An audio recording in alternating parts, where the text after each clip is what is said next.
Om Swastiastu adik-adik, masih semangatkah kalian belajar kimia? Pada video kali ini kita akan belajar tentang kesetimbangan ion dan pH larutan garam. Adapun tujuan pada pembelajaran kali ini, siswa mampu menjelaskan kesetimbangan ion dalam larutan.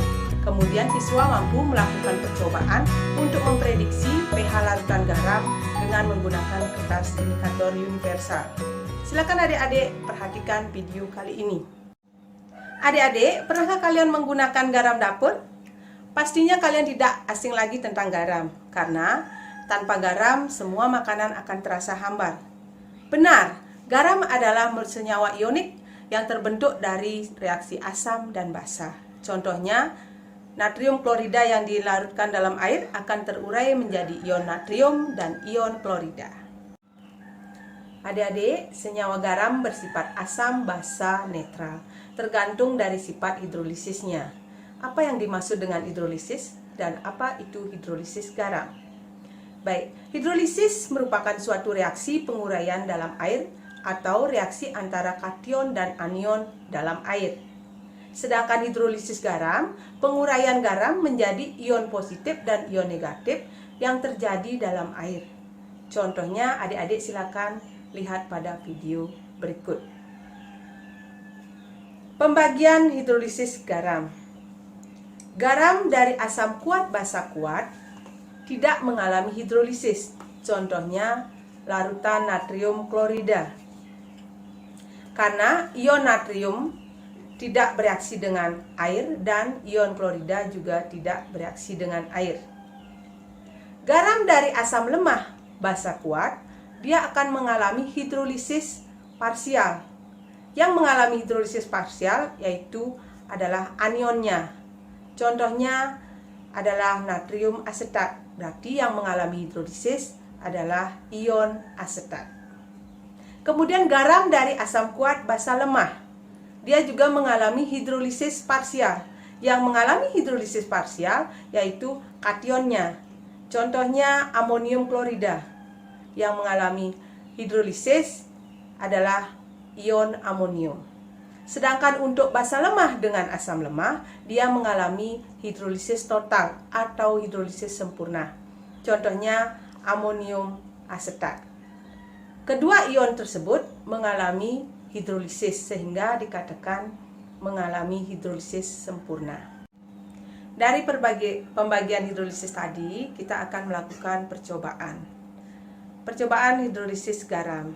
Adapun alat yang digunakan seperti tabung reaksi, rak tabung reaksi, dan pipet tetes. Kemudian bahan yang digunakan natrium klorida, amonium klorida, natrium asetat, amonium asetat, semuanya 0,1 molar. Adapun prosedur kerjanya, dimasukkan 1 ml larutan garam natrium klorida, lalu pH-nya diuji dengan kertas indikator universal. Kemudian dilakukan prosedur pada langkah pertama dengan menggunakan larutan amonium asetat pada tabung kedua dan natrium asetat pada tabung ketiga, kemudian amonium asetat pada tabung keempat.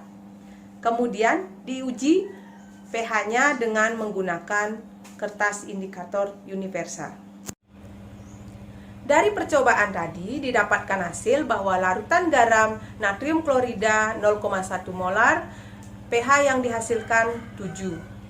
Sehingga natrium klorida dikatakan bersifat netral.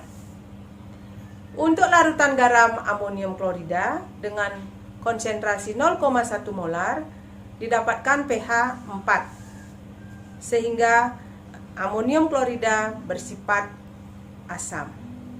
Kemudian untuk natrium asetat 0,1 molar didapatkan pH 10 sehingga dia bersifat basa.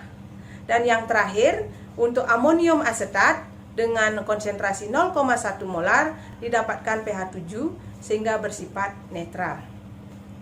Untuk larutan natrium klorida tidak mengalami hidrolisis dikarenakan garam natrium klorida berasal dari asam kuat dan basa kuat. Sedangkan untuk amonium klorida mengalami hidrolisis parsial, yaitu hanya pada kation ion amonium saja. Dikarenakan garam amonium klorida berasal dari asam kuat basa lemah. Sedangkan untuk natrium asetat mengalami hidrolisis parsial, yaitu hanya pada anion dari asam asetat. Dikarenakan garam ini bersifat atau berasal dari asam lemah basa kuat.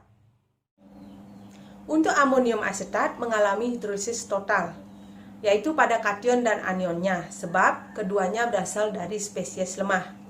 Sifat larutan yang dihasilkan bergantung pada perbandingan kekuatan asam lemah atau Ka dan kekuatan basa lemah Kb. Apabila Ka sama dengan Kb, larutan akan bersifat netral di mana pH-nya sama dengan 7.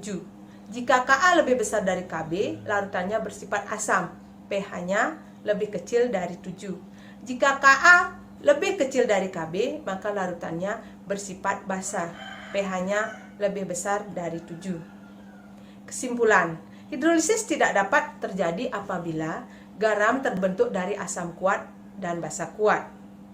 Untuk garam dari asam kuat basa lemah terjadi hidrolisis parsial. Dan untuk garam dari asam lemah basa kuat juga terjadi hidrolisis parsial. Sedangkan garam dari asam lemah basa lemah terjadi hidrolisis total. Itulah video pembelajaran tadi. Sekarang Ibu akhiri dengan Parame Santi. Om Santi Santi Santi Om.